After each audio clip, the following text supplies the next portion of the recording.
Hola, soy Gerard, el profesor de Bioestadística, de Medicina, de la Universidad del País Vasco, de la Academia Statistics.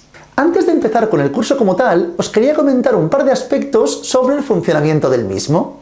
En primer término, indicaros que toda la docencia es online, mediante clases grabadas y clases en directo. En las clases grabadas dispondremos de toda la información teórico-práctica necesaria para entender perfectamente la asignatura, todo evidentemente enfocado a cómo nos lo explican en clase y sobre todo teniendo en cuenta cómo os lo preguntan en examen. Eso será fundamental. Además también dispondréis de un modelo de examen resuelto, donde veréis cómo hay que resolver cada una de las preguntas que nos realizan en examen. Luego tenemos clases en directo. En ellas lo que haremos será resolver todas vuestras dudas, así como principalmente resolver muchos exámenes. Cuantos más hagamos, mejor iremos preparados al examen de este año. Tened en cuenta, por favor, que los vídeos grabados podéis visualizarlos hasta un máximo de 3 veces. Cuando queráis, donde queráis y como queráis. Pero un máximo de 3 veces, ya que es un curso de uso individual. Además también cuando realizáis la inscripción os enviamos posteriormente un PDF con toda la información para hacer un seguimiento adecuado del curso. Tendréis todos los apuntes y luego posteriormente la información correspondiente a ejercicios y exámenes. Es fundamental disponer del dossier para hacer un seguimiento adecuado del curso. Con el dossier, siguiendo los vídeos y practicando exámenes como haremos, será más que suficiente para obtener una muy buena nota en el examen de este año. Antes de acabar, por favor, también indicaros que el día de inicio del curso creamos un grupo de WhatsApp formado por todos los alumnos y profesor, en este caso yo mismo, que ahí me encargaré de resolver todas vuestras dudas acerca del funcionamiento del curso, acerca de cualquier duda durante la evaluación continua, cualquier ejercicio, lo que tengáis dudas por ahí, por favor, podéis preguntármelo y estaré siempre a vuestra disposición. Una vez dicho esto, os dejo ya con la primera clase gratuita y empezamos el curso como tal.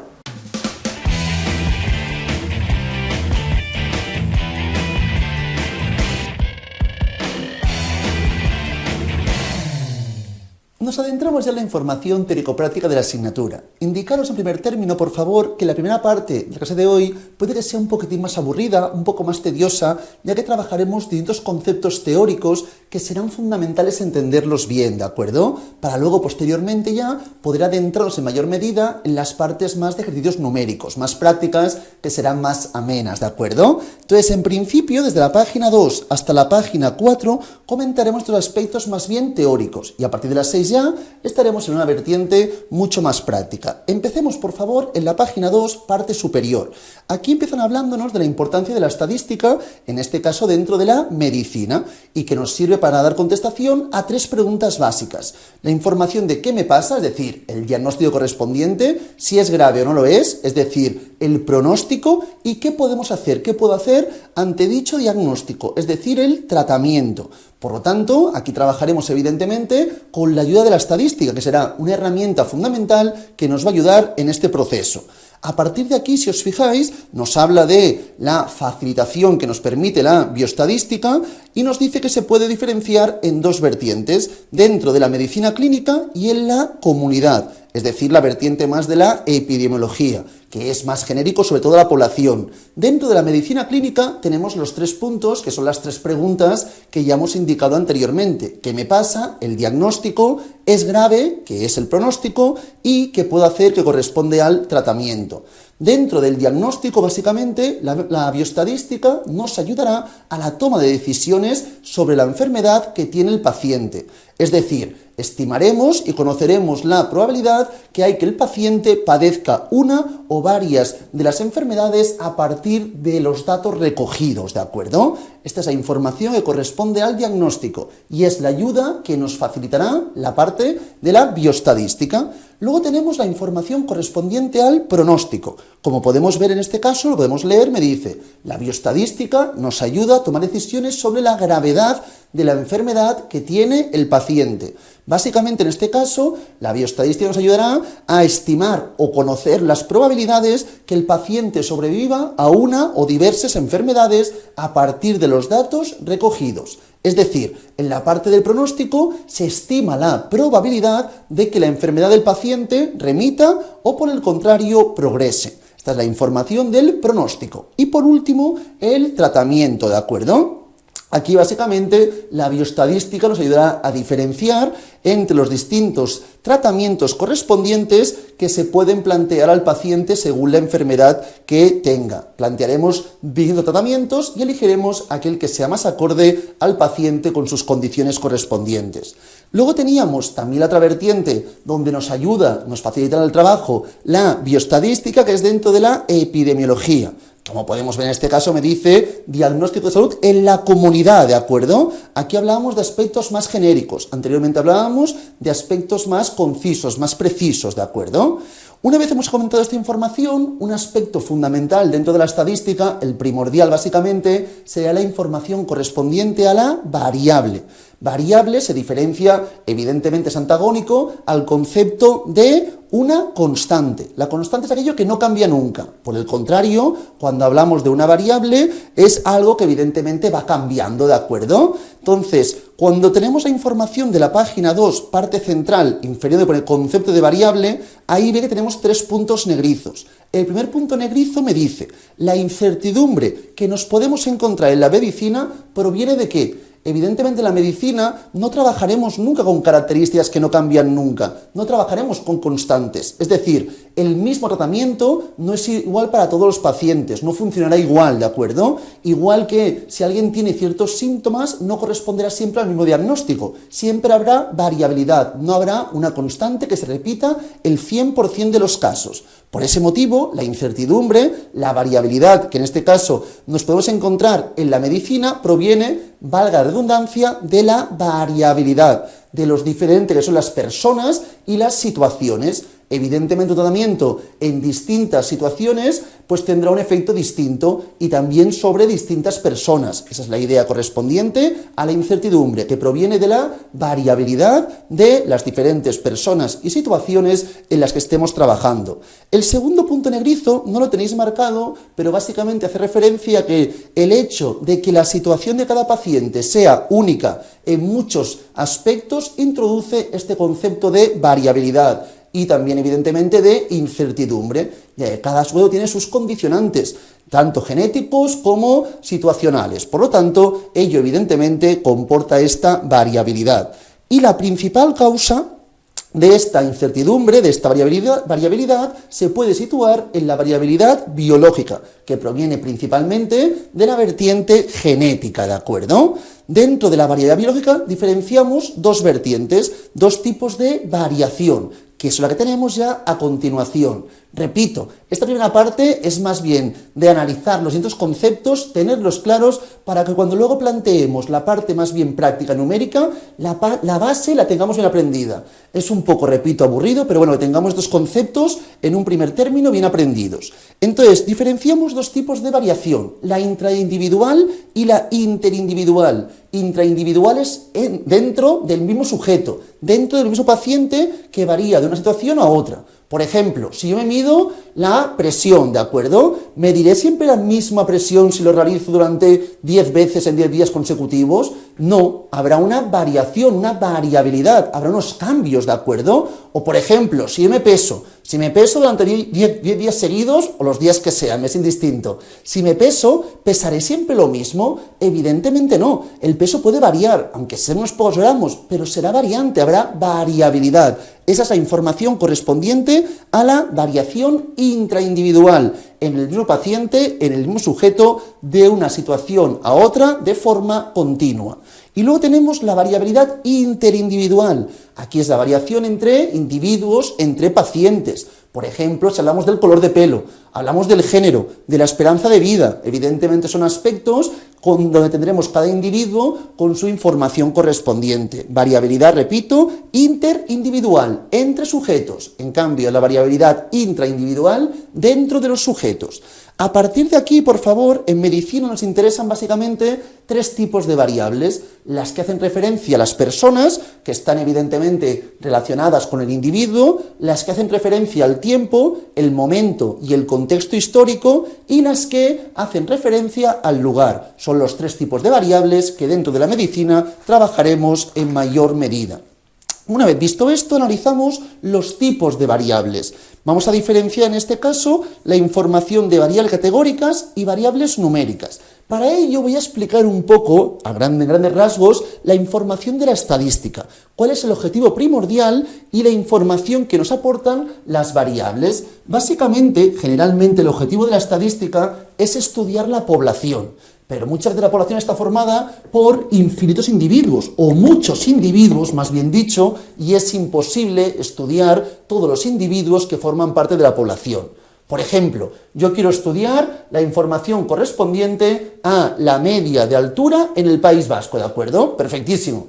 Pero ¿qué ocurre? Que si yo mido a todo el mundo del País Vasco y miramos a todo el mundo, debería ser el mismo momento, porque cada segundo nace y muere gente. Si consiguiésemos medir a todo el mundo, esa información estaría obsoleta al cabo de 5 segundos, porque habría muerto gente y habría nacido gente. Aunque fuese muy poco, algo habría cambiado. Por lo tanto, en ese caso, no podríamos realmente estudiar a todos los individuos. Entonces, muchas veces es imposible poder estudiar a todos los individuos. Lo que se acostumbra a hacer generalmente es coger una muestra que sea representativa de la población objeto de estudio. Cogemos una muestra. Esta muestra, repito, se plantea mediante unos tipos de muestreo, métodos de muestreo, para conseguir que sea lo más representativa posible de la población objeto de estudio. Y estudiamos dicha muestra, analizamos dicha muestra.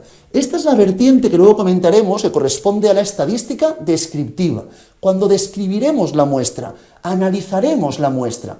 Esta parte es fundamental y será la primera parte de la asignatura, cuando estudiamos única y exclusivamente la información correspondiente a la muestra. Pero repito, el objetivo primordial, el fundamental, será generalizar, extrapolar, inferir la información de la muestra a la población. Ahí es cuando nos adentraremos en la vertiente de la estadística inferencial, ¿de acuerdo? Cuando inferimos, generalizamos, extrapolamos de la muestra a la población. Es decir, si cogemos un grupo de gente y la media de edad, me lo invento, es de 22 años, a partir de esta información que la hemos obtenido de la muestra, aquí, si no he realizado ningún error de cálculo, el valor debe ser el congruente, 22 años, a partir de ello voy a intentar estudiar cuál es la información en la población, cuánto vale la media de edad en la población. Evidentemente en la muestra no trabajaremos con el concepto de probabilidad, pero a partir de esta edad yo podré decir que la media en la población será de 22 años. Veremos cómo lo aplicaremos, pero esta información será imposible hacerla de forma exacta generalmente. Luego veremos cómo funciona en clases posteriores. Además, fijaos por favor que, ya que estamos, aquí he planteado la media con este símbolo, porque cuando hablemos de la muestra, siempre trabajaremos con letras latinas, en la población, letras griegas. Esto es la media poblacional, esto es media muestral, lo veremos más adelante, pero que tengamos ya este concepto, ¿de acuerdo? Que cuando trabajemos con la muestra, que es lo que haremos hoy y en siguientes clases, trabajaremos con datos siempre de valores de letras latinas, cuando trabajemos con letras griegas, siempre hará referencia a la población. Pero lo que os decía, que lo que haremos será introducir el concepto de probabilidad. ¿Por qué introducimos dicho concepto? Porque para indicar cómo es la población, y debido a que no podré decir 100% seguro cómo es esta, trabajaremos con este concepto. Esta parte es un poco una parte compleja de la asignatura, porque es la parte más matemática, y a veces esto nos lía un poquitín, pero ya veré que será básicamente para entender el concepto de probabilidad, y también a partir de ahí estudiaremos las distintas pruebas diagnósticas. Veremos la información de la sensibilidad, la especificidad, valores predictivos, pruebas que son muy recurrentes y muy típicas dentro del ámbito de la salud, ¿de acuerdo? Por lo tanto, también trabajaremos esta idea. Pero lo que voy a diferenciar básicamente es la estadística descriptiva y la inferencial. Hoy empezaremos trabajando con esta vertiente, pero dentro de la información de la población, que está formado por infinitos o muchos individuos, cogemos una muestra. Lo que quiero estudiar es diferentes características de esta muestra. Las características es lo que se denomina dentro de la estadística como las variables. Cuando hablo de individuos, no hablo solo de personas. Por ejemplo, en esta sala puede haber muchos bolígrafos. Si cogemos estos 3 bolígrafos de toda la sala, esto es una muestra. Es una muestra formada por 3 individuos, ¿de acuerdo? De estos individuos puedo mirar distintas características, que dentro de estadística, repito, se denominan variables. ¿Qué podría estudiar? Pues, por ejemplo, el color. ¿Qué más podría estudiar? Pues, por ejemplo, podría estudiar la información correspondiente al tamaño o los mililitros de tinta, lo que quisiese. Podríamos estudiar distintas características, que repito, se denominan variables porque tienen variabilidad. Cada individuo tendrá información distinta. Entonces tenemos las variables. Dentro de las variables hacemos una diferenciación muy básica. Según si son variables cualitativas, también se denominan categóricas. Esta parte es fundamental también para partes posteriores de la asignatura. Cualitativas o variables cuantitativas. Las variables cualitativas o categóricas son aquellas que hacen referencia básicamente a atributos, ¿de acuerdo? Es decir, si planteásemos números, esos números no tienen un sentido estricto. Por ejemplo, si hablo del género tenemos hombres, mujeres o no binario, por ejemplo, ¿de acuerdo? Entonces, en ese caso, ¿qué tendríamos? Podemos poner 1, 2 y 3, por ejemplo. Pero muy importante, esos números son meras etiquetas. O si hablo, por ejemplo, de los buses de una ciudad, tenemos el bus 31, el bus 5, el bus 82. Claro, estos buses es básicamente una etiqueta, me indican recorridos. No es mejor el 31 que el 5, ni el 82 es mejor que el 31. No, básicamente son meras etiquetas, ¿de acuerdo? Por lo tanto, cuando hablemos de atributos, hablaremos de la información correspondiente a variables cualitativas. Si hubiese números, esos números son únicamente, estrictamente, para diferenciar, ¿de acuerdo? O para plantear un orden, pero no tienen un sentido estricto como tal. Dentro de las variables cualis diferenciaremos las nominales y las ordinales. Las nominales son aquellas donde las categorías, importante, hasta ahora hemos hablado de variables, ahora introduzco el concepto de categorías. Categorías son las alternativas que tiene la variable. Por ejemplo, hablábamos del color de los bolígrafos. El color es la variable. Negro, azul, verde, rojo, serían las categorías, ¿de acuerdo? Las opciones, las alternativas de la variable en cuestión. Y diferenciamos entre nominal y ordinal. Nominal es cuando las categorías no tienen una jerarquía preestablecida, no hay un orden preestablecido. Por ejemplo, si hablamos de la información de color de pelo, tenemos gente morena, gente castaña, rubia y otros, ¿de acuerdo? Otros incluye el resto de la gente. Si hablamos de la gente morena, podría poner un número, por ejemplo, el número 1, castaños 2, 3 y 4. Son simples etiquetas. Me da igual poner aquí el 20, aquí el 3, aquí el 14. Me es indiferente, son simples etiquetas. En este caso, no hay un orden preestablecido. Puede que alguien prefiera ser rubio que moreno, pero no hay una jerarquía preestablecida. Entonces hablaríamos de una variable quali nominal, donde las categorías no están jerarquizadas, no hay un orden preestablecido. En cambio, en la ordinal tendríamos también aspectos de atributos no numéricos y esa información sí que estaría ordenada. Por ejemplo, si hablamos de clase social, tenemos clase social baja, media y alta, ¿de acuerdo? Aquí sí que habría un orden preestablecido. Entonces habría una jerarquía entre categorías. Hablaríamos de una variable cualitativa ordinal en ese caso, ¿de acuerdo? Baja, media, alta, variable quali, ordinal. Evidentemente aquí, si planteásemos una etiqueta, se podría plantear 1, 2, 3. Aquí solamente lo que es importante es que tenga un orden con sentido, es decir, no tendría sentido pues por ejemplo aquí 3, aquí 1 y aquí 2. No, ¿por qué? Porque no estaría ordenado. Tiene que haber un orden, bajo, medio, alto. Entonces puedo poner 10, 20, 30 o 1, 2, 3, pero aquí sí que tendría que haber un orden. Aunque los números como tal no tengan un significado estricto, sí que evidentemente hay un orden entre categorías. Esta sería la variable quali ordinal. ¿Hay que poner etiquetas? Evidentemente, de momento no, pero cuando trabajemos con la información de programas informáticos, ahí trabajaremos con la información del número correspondiente, para que sea más sencillo y que lo pueda leer el ordenador mejor. Además de las variables qualis, tenemos también las variables cuantitativas, también denominadas como variables numéricas. Las variables cuantitativas o numéricas son aquellas donde los números sí que tienen un sentido estricto como tal, ¿de acuerdo? Si hablamos del peso, hablamos de la altura, etc. Cualquier variable numérica con un sentido estricto. Dentro de las variables cuantitativas diferenciaremos las discretas de las continuas. Esta información que estamos planteando será fundamental para toda la asignatura, sobre todo diferenciar bien cualis y quantis, Y esto que estamos comentando de nominal, ordinal, discreta y continua será fundamental en la vertiente de descriptiva para analizar qué estadísticos puedo analizar. Es decir, por ejemplo, si hablamos de la información correspondiente a el peso, ¿de acuerdo? Podría buscar la media. Puedo buscar cuál es la media de peso en una clase, pero ¿puedo buscar la media del género? No, evidentemente no, ¿de acuerdo? ¿O puedo buscar la media de, por ejemplo, clase social? No, porque no puedo hacer baja, más media, entre 3. No se puede hacer este cálculo. Por lo tanto, veremos que muchos indicadores se pueden trabajar según qué tipo de variables y en otros no. Con variables quantis podremos trabajar todos los indicadores que iremos analizando.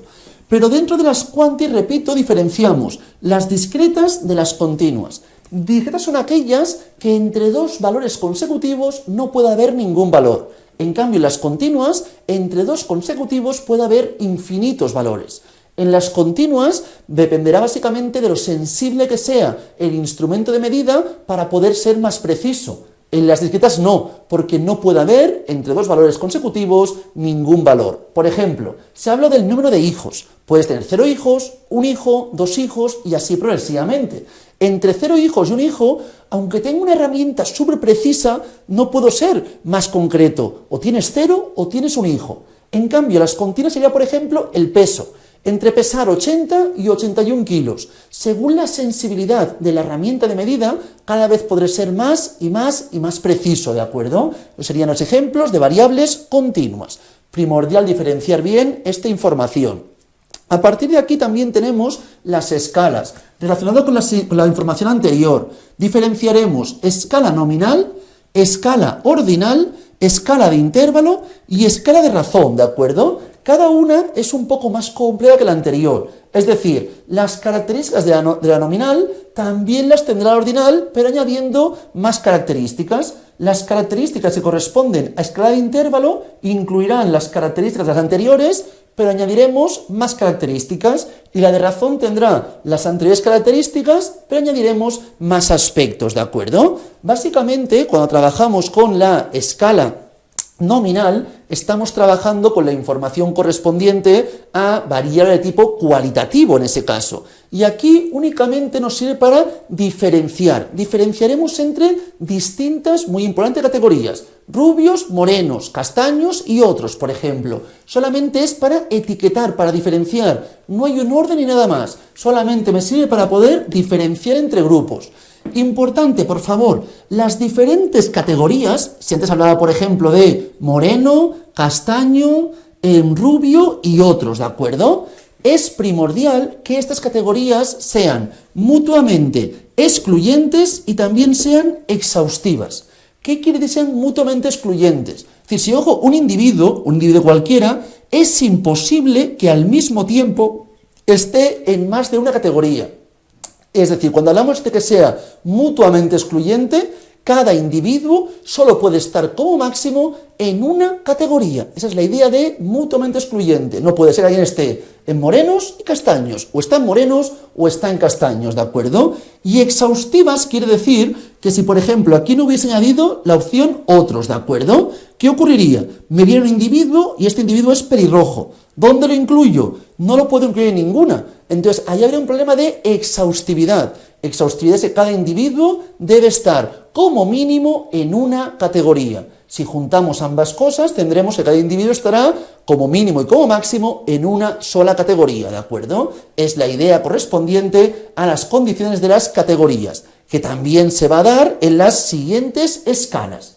Cuando hablamos de ordinal, más allá de diferenciar, que también es cierto, le añadimos el efecto de orden, ¿de acuerdo? En las variables ordinales habrá un orden estipulado, pero las diferencias no serán equiparables entre grupos. Es decir, si yo, por ejemplo, planteo nivel de estudios y estamos planteando nivel de estudios primario, secundario, uni y doctorado, y esto es el 1, esto es el 2, el 3 y el 4.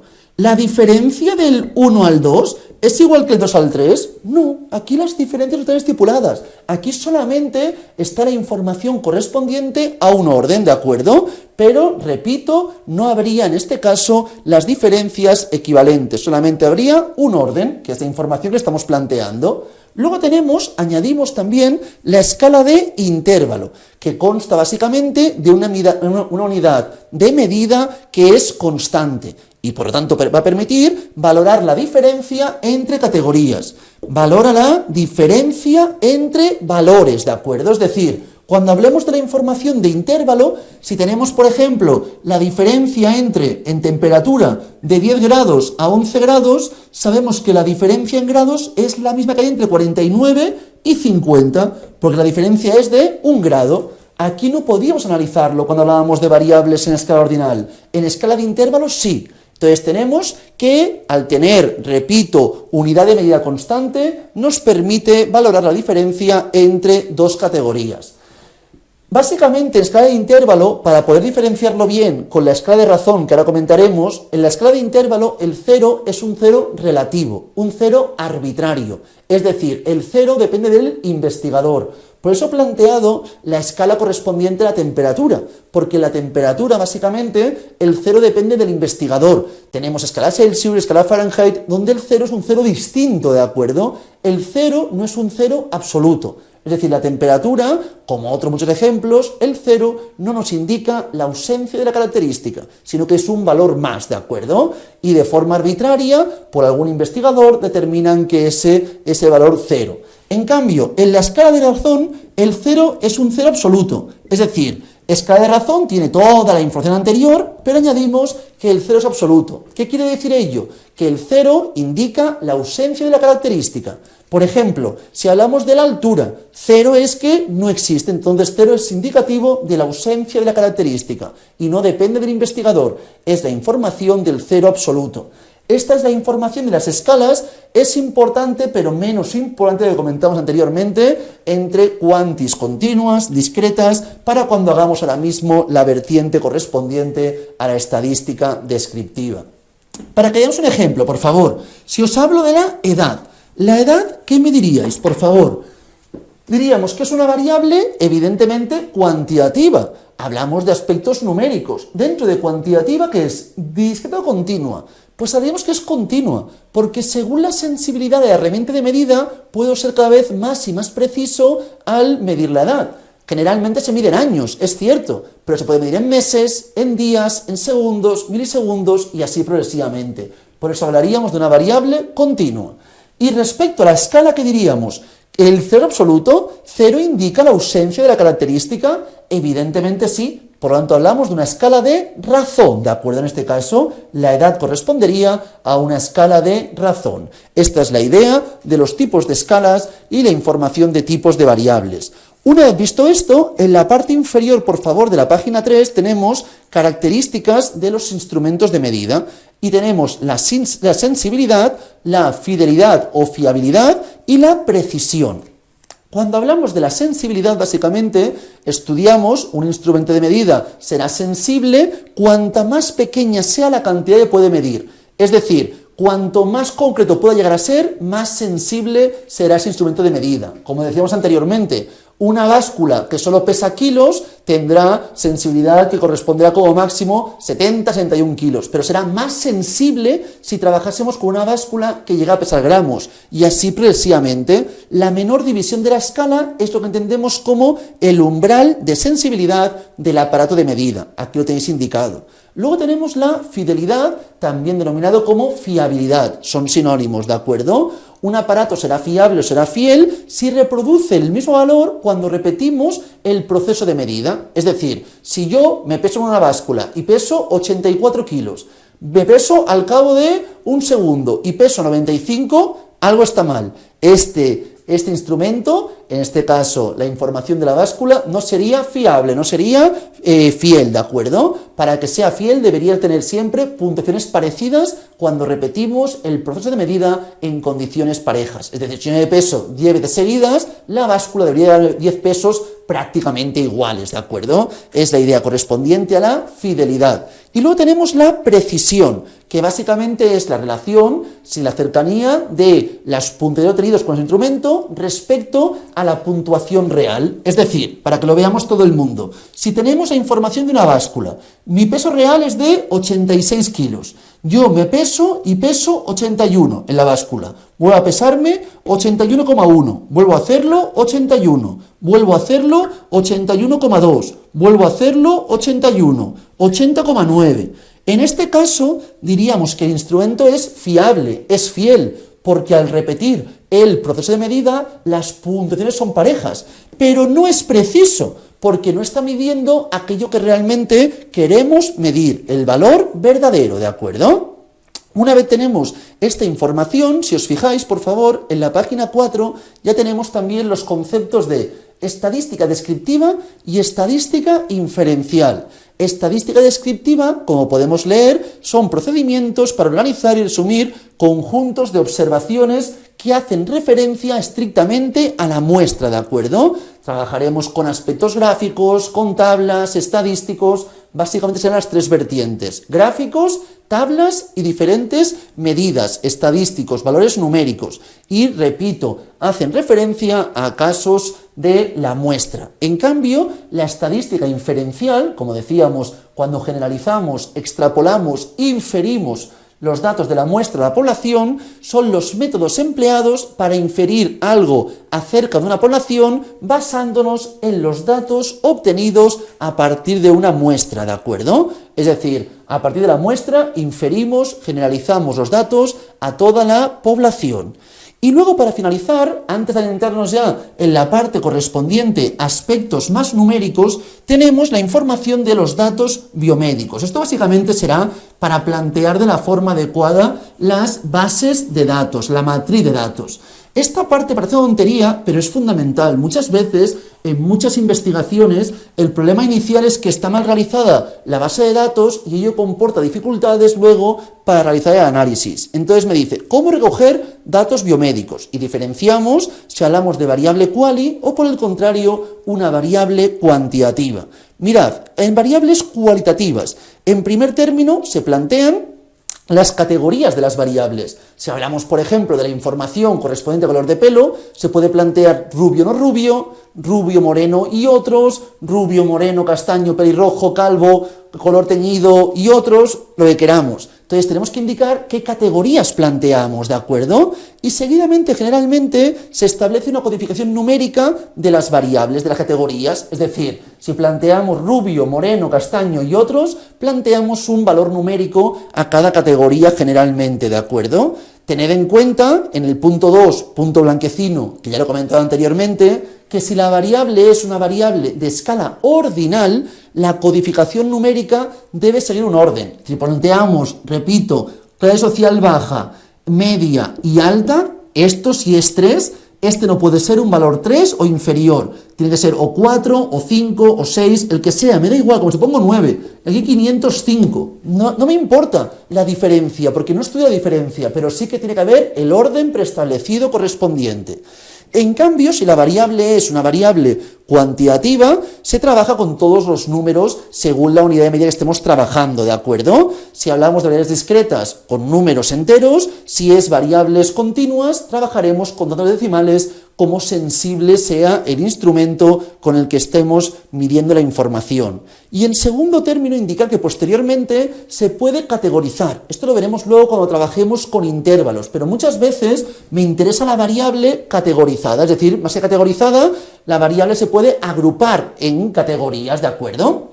Entonces, por ejemplo, la información de la edad se puede categorizar como, si tenemos gente de edades de 15 hasta 75 años, ¿de acuerdo? Pues podríamos plantear en este caso la información en distintos intervalos, de 15 hasta 25, de 25 a 35, y así progresivamente hasta el último intervalo, y así ordenamos la información en vez de poner cada uno de los valores correspondientes. Tiene aquí 60, en vez de poner 60 números, tenemos los intervalos trabajados, y así simplificamos más la información. Nos puede interesar a veces categorizar de esta forma las variables cuantitativas. Y cuando estemos trabajando con la base de datos, siempre planteamos igual. En la primera columna tenemos los individuos, siempre. Individuo 1, 2, 3, así progresivamente hasta el último individuo. Y en la primera fila tenemos las variables. Variable 1, variable 2, 3. A partir de aquí planteamos todos los datos. Si la variable 1 es la edad, aquí tendremos la información. Por ejemplo, edad en años, 22 años, 35, 26, lo que fuese, y así progresivamente. Así es como rellenamos toda la información de cualquier matriz, de cualquier base de datos.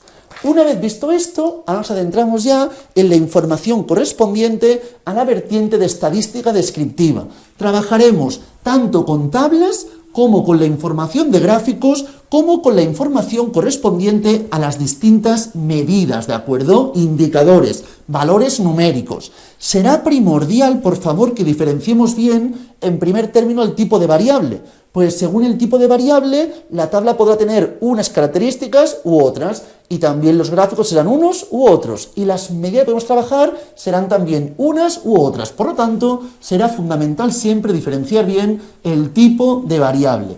Empezaremos por lo más sencillo, por una variable cualitativa nominal en este caso, ¿de acuerdo? Variable cualinominal.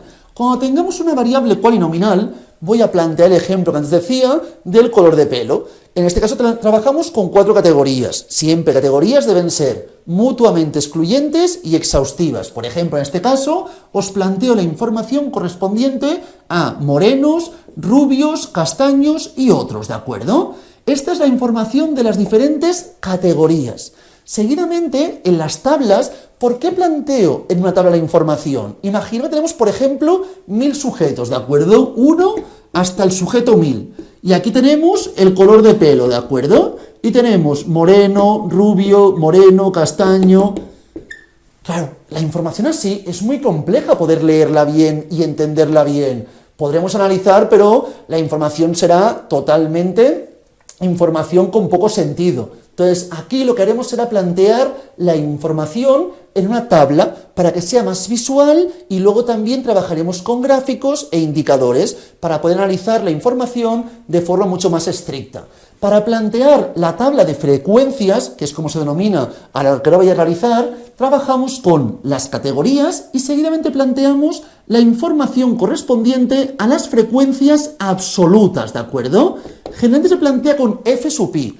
Algunos profes lo plantean con N sub i, pero generalmente lo plantearemos con F sub i, que es la frecuencia absoluta, ¿de acuerdo? Que es el número de individuos que tenemos en cada categoría. Me lo voy a inventar ahora mismo. Planteamos, por ejemplo, la información correspondiente a morenos. Morenos tenemos 3, rubios tenemos 10, por ejemplo, ¿de acuerdo? Castaños tenemos 6 y otros 1. En total tenemos, en este caso, 20 sujetos. La muestra está formada por 20 sujetos.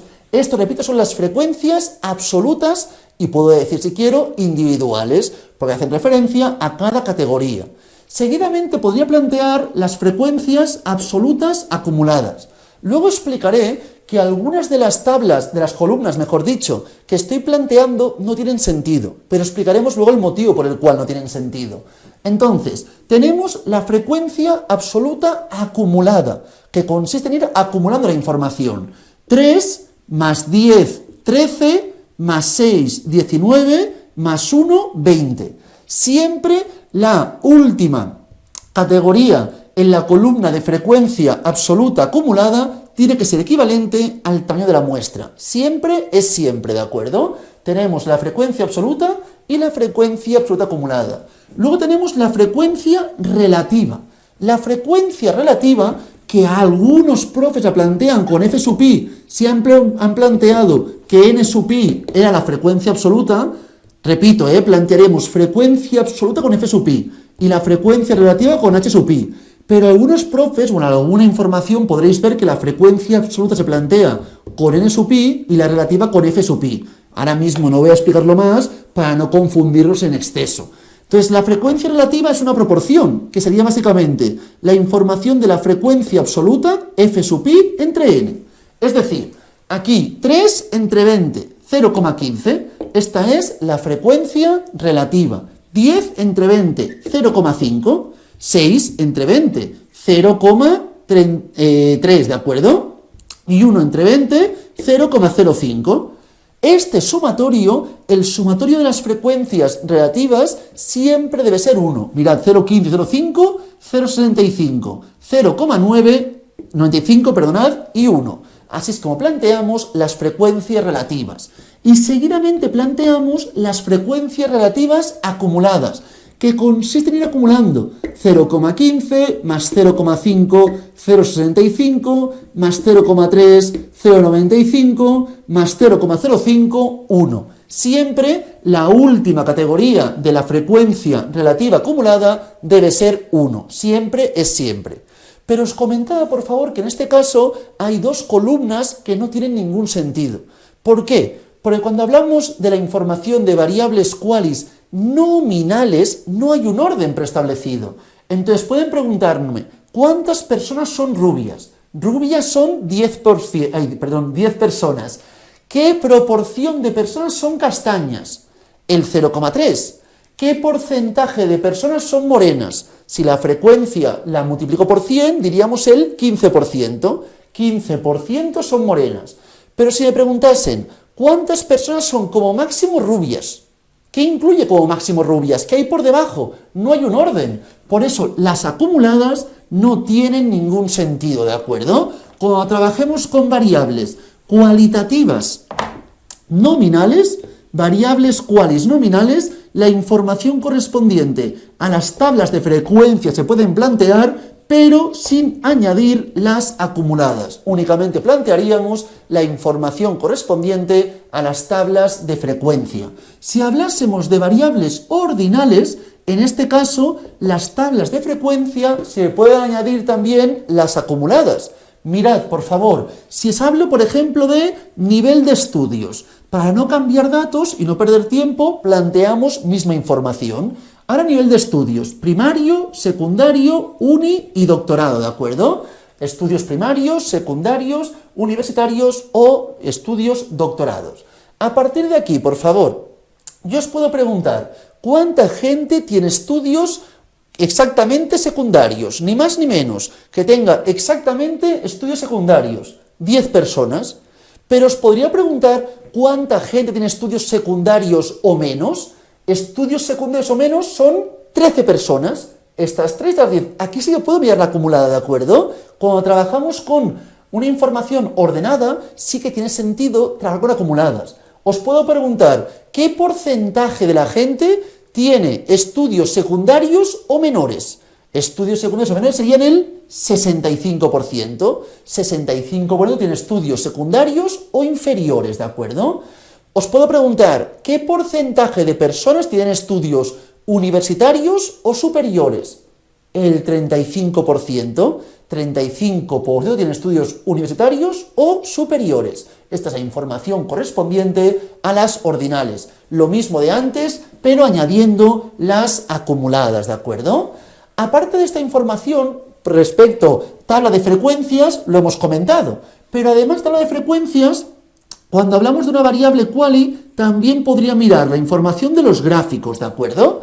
Respecto a los gráficos, no diferenciaré según si es que es nominal u ordinal. Comentaré que es más recomendable, pero no voy a diferenciar en exceso. Mirad, para ver esta información, por favor, id ahora, si podéis, a la página 10 del dossier. Dentro de gráficos vamos a diferenciar básicamente el diagrama de sectores, que es también denominado como ciclograma, el típico gráfico de quesitos, ¿de acuerdo? Diagrama de sectores o ciclograma.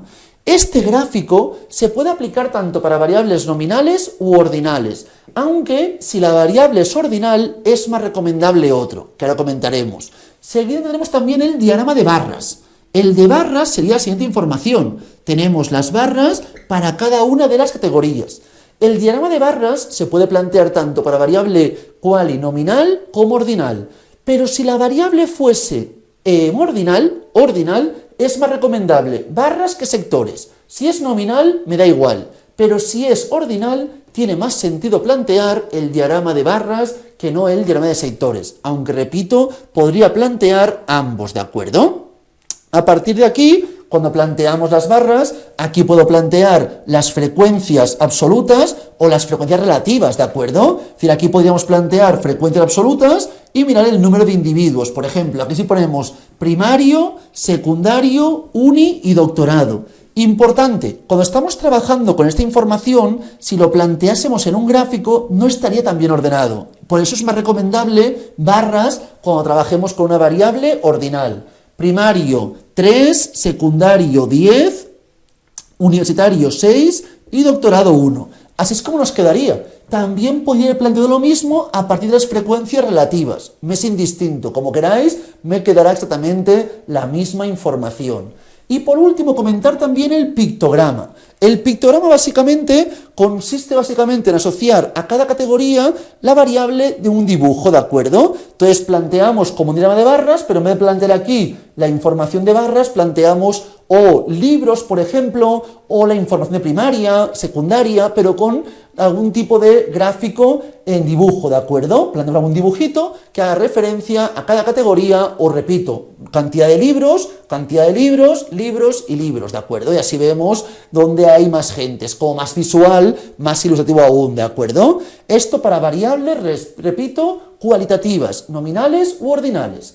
Y respecto a las medidas, a los estadísticos, si os fijáis, por favor, desde la página 6 hasta la página 9 tenemos distintos estadísticos. Dentro de los estadísticos, básicamente, cuando hablemos de variables cualitativas, tendremos pocas alternativas. Básicamente, estudiaremos generalmente la moda.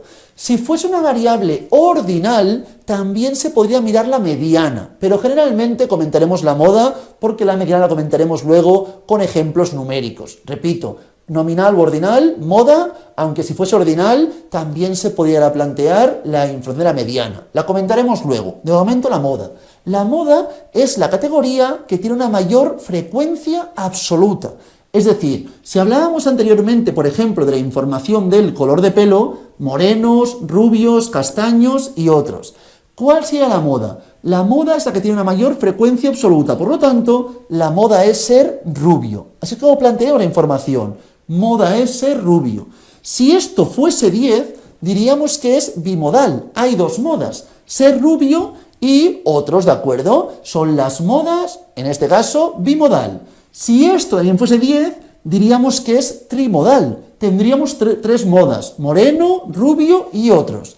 Y si esto fuese 10, sería amodal, porque no habría ninguna categoría que estuviera por encima del resto. Aquí hablaríamos de amodal, no hay moda, ¿de acuerdo? Generalmente trabajaremos la información y veremos si es unimodal, como este caso, bimodal, trimodal o como fuese, ¿de acuerdo? Esta es la información de variables qualis. Con variables qualis, como podéis comprobar, no podremos trabajar muchísima información, pero esto, como os he indicado, es la información que podríamos llegar a trabajar. Una vez visto esto, vamos a mirar ahora mismo variables cuantitativas, ¿de acuerdo? Vamos a mirar la información correspondiente a las variables cuantitativas. Si trabajamos con variables cuantitativas, voy a empezar con un ejemplo muy sencillo. Cuantitativas cuando es una variable discreta con pocos valores, ¿de acuerdo? Discreta con pocos valores. Por ejemplo, para no cambiar la información, mantengo mismos datos y os planteo el ejemplo de número de hermanos. Puedes tener 0 hermanos, 1 hermano, 2 o 3 hermanos, ¿de acuerdo?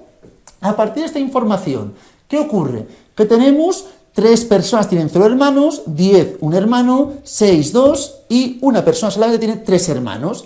Me pueden preguntar aquí la información que quieran. Por ejemplo, ¿cuál es el porcentaje de gente que tiene un hermano? El 50%, ¿de acuerdo? Exactamente, un hermano es el 50%. Porcentaje de gente que tiene como máximo 2 hermanos. Como máximo 2 sería el 95%. Como máximo 2 incluye el 2 e inferiores, 1 o 0, ¿de acuerdo?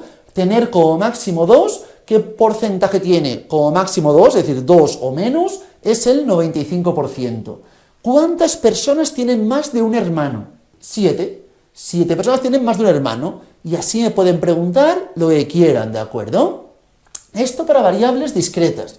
Cuando trabajemos con pocos valores, ¿de acuerdo? Tabla de frecuencias, como aquí hemos planteado. Si trabajamos con variables discretas con muchos valores o trabajamos con variables cuantitativas, en este caso, la tabla de frecuencias añadiremos algún aspecto adicional. Mirad, por favor, aquí voy a plantear, en vez de la información del número de hermanos ahora mismo, la información de la edad.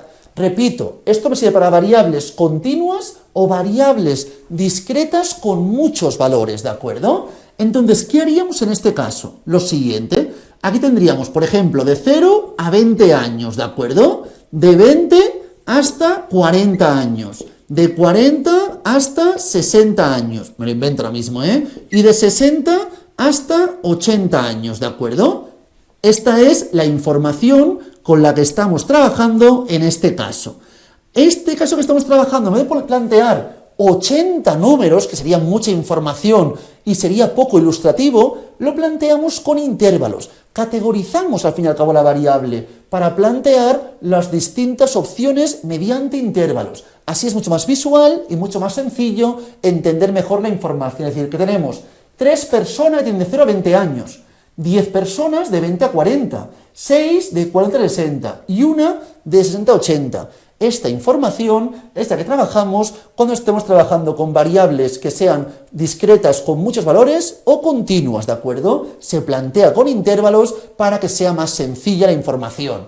Si tuviésemos, por ejemplo, la edad y solo tuviésemos gente de 18 hasta 23, podríamos plantearlo sin problema de esta forma, ¿de acuerdo? Pero generalmente, como cuando tengamos continua puede haber muchos decimales, mucha información, si tuviésemos cada decimal correspondiente sería una información poco ilustrativa. Por ese motivo se recomienda plantear esta información, tabla de frecuencias, trabajando con intervalos, ¿de acuerdo? En este caso, cuando trabajemos con intervalos, más allá de las columnas que aquí tenemos indicadas, marcaríamos otra columna adicional, que sería la marca de clase.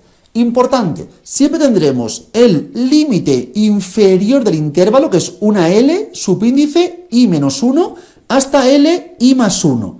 Este es el límite inferior y el límite superior. Por ejemplo, en el primer intervalo, límite inferior es 0 y el superior es 20. En el segundo, inferior 20, superior 40, y así progresivamente. Entonces, ¿qué ocurre? Que para hacer ciertos cálculos, como es la media, por ejemplo, o cuando busquemos la varianza, requerimos la marca de clase, cuyo cálculo es el punto central. Entonces, ¿qué haríamos? Sumamos ambos y divido entre 2. 0 más 20 entre 2, 10. 20 más 40 entre 2, 30. 40 más 60 entre 2, 50. Y 60 más 80 entre 2, 70. Esto es lo que denominamos como la marca de clase, ¿de acuerdo? Que es el punto central del intervalo en cada uno de los casos. Y además de ello, es decir, añadimos la marca de clase, que se plantea con x sub i, y luego también añadimos la amplitud, ¿de acuerdo? También añadimos la información correspondiente a la amplitud. La amplitud básicamente la plantearemos con una a sub i, y la amplitud es la diferencia entre el valor superior del intervalo y el inferior. 20 menos 0, 20. 40 menos 20, 20. 60 menos 40, 20. Y 80 menos 60, 20. Estas son las amplitudes. No siempre tienen por qué coincidir. Aquí ha coincidido que todas ellas son 20, pero no siempre debería ocurrir esta situación, ¿de acuerdo? Esta es la información correspondiente a la amplitud. Es decir, cuando trabajemos con variables cuantitativas continuas o discretas con muchos valores, planteamos tabla de frecuencias con intervalos y añadimos la marca de clase y la amplitud, ¿de acuerdo? Es la información que caracteriza a este tipo de variables. También importante, alguien puede preguntarme, ¿vale? ¿Y cuántos intervalos planteamos? Para plantear la información correspondiente al número de intervalos, generalmente lo que se acostumbra a hacer es lo siguiente. Se acostumbra a hacer la raíz de n, ¿de acuerdo? Para plantear la información hacemos la raíz de n, y así planteamos el número de clases, número de intervalos. Si tuviéramos, por ejemplo, una muestra de 100, plantearíamos 10 intervalos. Lo recomendable sería 10 intervalos. ¿Y cuánto es el rango de cada clase? ¿Cuál es la amplitud? Amplitud o rango, sinónimos. ¿Cuál es el rango de cada clase? Cogeríamos el valor máximo y el valor mínimo, pero en general, de toda la información, ¿de acuerdo? De todos, si tenemos, por ejemplo, edades, tenemos 100 personas. La edad de persona mayor es 60 años y la más joven tiene 20, ¿de acuerdo? Más joven tiene 20 y la menor tiene, y la mayor tiene 60. Para hacer el rango, la amplitud de cada clase, plantearíamos esta información. Valor máximo es 60, mínimo 20, entre raíz de n, que es 10. Por lo tanto, 40 entre 10, 4.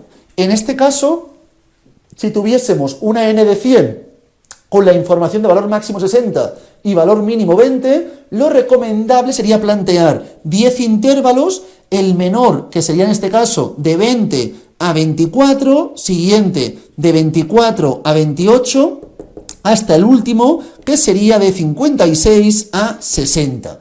Esta es la idea que me darían estos cálculos para obtener la mejor forma de realizar el intervalo. Todo esto, si no me lo diesen, si me lo dan, lo que me estén dando, sin problema. Una vez visto esto, por favor, vamos a mirar también los gráficos correspondientes. ¿Qué gráficos podemos plantear? Cuyos gráficos, repito, los encontramos en la página 10 del dossier. Entonces, en este caso, si tuviésemos una variable cuantitativa, a la hora de plantear la información de los gráficos, si es una variable cuantitativa discreta con pocos valores, en ese caso se puede plantear el diagrama de barras. Por ejemplo, si aquí tenemos número de opciones, 0, 1, 2 y 3, ¿de acuerdo? Número de hijos. Entonces, en este caso lo más sencillo será plantear 0 hijos, 1, 2 y 3, ¿de acuerdo? Así de sencillo. Y miramos la información de forma rápida y sencilla. Es decir, lo mismo que trabajábamos en variables cualitativas. Esto, gráficos, si hablamos de una variable discreta con pocos valores. Se puede plantear diagrama de barras, sin problema, ¿de acuerdo? Si en cambio la discreta tiene muchos valores, lo más recomendable sería el gráfico de cajas, el boxplot, diagrama de cajas o boxplot, ¿de acuerdo? Que es el que tenemos a continuación. En cambio, si hablásemos de una variable que es cuantitativa continua, en este caso podríamos plantear el diagrama de cajas, el histograma, el polígono de frecuencias y el histograma acumulado, o polígono de frecuencias acumulado. Polígono de frecuencias acumulado con el histograma acumulado.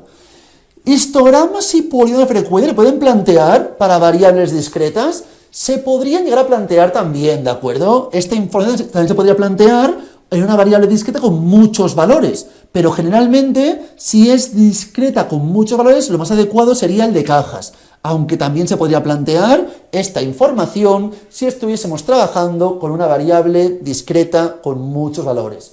Si es continua, cuantitativa continua, si es continua, trabajaríamos con cualquiera de ellos. Todos me servirán dependiendo de lo que me pregunten. Si es discreta con muchos valores, más adecuado cajas, aunque podría plantear también cualquiera de estos.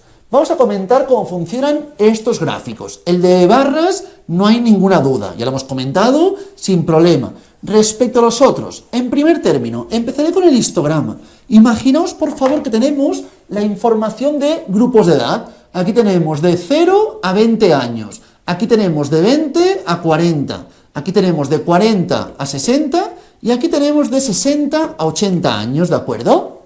En este caso, ¿qué realizaríamos? Para hacer el histograma, planteamos igual que el diagrama de barras, pero sin distancia entre las barras. Una barra empieza justo donde finaliza la anterior, ¿de acuerdo? No tendría más dificultad. Así es como planteamos la información. No está a escala respecto a esto, solamente para que veamos cómo es el histograma, ¿de acuerdo? Así planteamos la información. Esto es el histograma, que se plantea generalmente con variables continuas, aunque se podría plantear con variables discretas con muchos valores. Y a partir del histograma obtenemos el polígono de frecuencias. Bueno, mirad, ya que estamos, voy a hacerlo a escala con la información de nuestro ejemplo. Aquí tenemos la información de 0 a 20, tenemos 3, por lo tanto, aquí 3, ¿de acuerdo? Si planteamos las frecuencias absolutas, tenemos aquí 3. De 20 a 40, 10, pues aquí tendríamos hasta el 10. De 40 a 60, 6, por lo tanto, más o menos por aquí. Bueno, tampoco está muy perfecto la escala, pero bueno, más o menos, ¿de acuerdo? Y aquí 1 solamente. Entonces, si unimos los puntos superiores, tenemos el polígono de frecuencias. Esta información de aquí, esto que estoy ahora mismo planteando, es lo que se denomina el polígono de frecuencias. Así es como podríamos representar la información del histograma y su correspondiente polígono de frecuencias. Además de ello, por favor, podríamos también plantear la información acumulada. Si en vez de plantear lo que hay en cada uno de ellos, trabajamos con la acumulada, tendríamos de 0 a 20, 3, de 20 a 40, 13, de 40 a 60, 19, y de 60 a 80, 20. Este es un histograma acumulado y a partir de ahí podríamos plantear el polígono de frecuencias acumulado. Sería esta la información. Cuando trabajamos con los polígonos de frecuencias, se podría, si quisiésemos, borrar el histograma y solamente dejar la línea que une los puntos superiores, ¿de acuerdo? Así podríamos plantearlo tanto aquí como ahí. Así es como planteamos la información del histograma y el polígono de frecuencias, tanto de forma individual como de forma acumulada. Y por último tenemos el diagrama de cajas. Este será muy recurrente, lo veremos también en diferentes partes de la asignatura. Todo esto lo estamos comentando ahora mismo desde un aspecto más bien práctico, pero sin ordenador, lo haremos también con ordenador. Toda la información la aplicaremos también con la información del HASP y Orange para mirar bien cómo funciona todo tipo de ejercicios, ¿de acuerdo? El boxplot, básicamente. Mirad, lo entendemos mejor en siguientes clases, pero que quede claro el concepto desde el principio, por favor. Tenemos esta información, el diagrama de cajas, el boxplot. El punto que está más grueso, esta línea más gruesa, puede estar hasta aquí arriba o hasta aquí abajo. No puede estar por encima ni por debajo. Dentro de la caja habrá una línea más gruesa. Esta línea más gruesa se puede encontrar desde la parte inferior hasta la parte superior. Y esta línea más gruesa corresponde a lo que veremos ya la siguiente clase, que es la mediana, ¿de acuerdo? La mediana es el punto central de la distribución, ¿de acuerdo? El que deja 50% por debajo y 50% por encima de los casos. Este valor de aquí será el cuartil 3, ¿de acuerdo? Será el cuartil 3. Y este de aquí será el cuartil 1. Entonces tendremos el valor inferior de la caja corresponde siempre al cuartil 1. El superior corresponderá al cuartil 3. Y la línea más gruesa, que puede estar desde el cuartil 1 al cuartil 3, corresponde a la mediana, ¿de acuerdo? A partir de aquí, por favor, ¿qué ocurre? Que este, en principio, es el valor máximo. Ahora explicaré por qué en principio. Y este es el valor mínimo, ¿de acuerdo? También en principio. ¿Por qué? Porque la patilla o bigote solamente puede ser 1,5 veces el rango intercuartílico. No puede ser más de 1,5 veces el rango intercuartílico, ¿de acuerdo? Por lo tanto, ¿qué ocurriría, por favor? Que si en este caso hablásemos, por ejemplo, de el peso, ¿de acuerdo? Tenemos aquí en este caso que el cuartil 3 es 90 kilos y cuartil 1 es 80 kilos y la mediana, me la invento, es en este caso 81. Puede estar en cualquier valor dentro de cuartil 3 a cuartil 1. ¿Qué ocurriría? Si el valor máximo fuese, por ejemplo, 93, no hay ningún problema. Aquí ponemos 93 y el valor mínimo es, por ejemplo, 72. Se pone 72 y ya está, sin problema. Pero ¿qué ocurriría, por favor? Que la patilla o bigote solo puede ser 1,5 veces el rango intercuartílico. Esta idea la veremos también en siguientes clases, pero ya practicamos un poco el concepto. Rango intercuartílico es la distancia del cuartil 3 al cuartil 1, de 90, 80 y 10. Por lo tanto, 1,5 por 10 es 15. Aquí tenemos el 90. Cualquier valor por encima del 105 no se puede representar ya con el bigote. Entonces, en este caso, si tuviésemos una persona que pesa, por ejemplo, 108, sería un valor outlier, un valor atípico, ¿de acuerdo ya? Lo mismo ocurriría por la parte inferior. Cualquier valor que fuese inferior a 65 sería un valor outlier. ¿Cómo se plantean los outliers? Outlier es cualquier valor que sea mayor al cuartil 3 más 1,5 veces el rango intercuartílico, o cualquier valor menor al cuartil 1 menos 1,5 veces el rango intercuartílico. En algunos programas informáticos, no os quiero liar, diferencian entre atípicos y extremos. Atípico sería desde 1,5 hasta 3 veces el rango intercuartílico. Es decir, si aquí estamos trabajando con la información correspondiente a 10, 10 por 1,5 es 15, 105. 10 por 3, 30, 120. Algunos programas informáticos diferencian 105 y a partir del 120 son aún valores más extremos. Y lo mismo ocurriría por la parte inferior. 30 menos 80, 50. A partir del 50 aún valores más extremos. Pero de momento trabajaremos solamente sabiendo que la patillo bigote solamente puede ser 1,5 veces el rango intercuartílico. En la siguiente clase miraremos también más información acerca de las diferentes medidas de posición, tendencia central y también dispersión. En la siguiente clase, por favor, comentaremos los estadísticos que tenemos a partir de la página 6, de la página 6 hasta la página 9.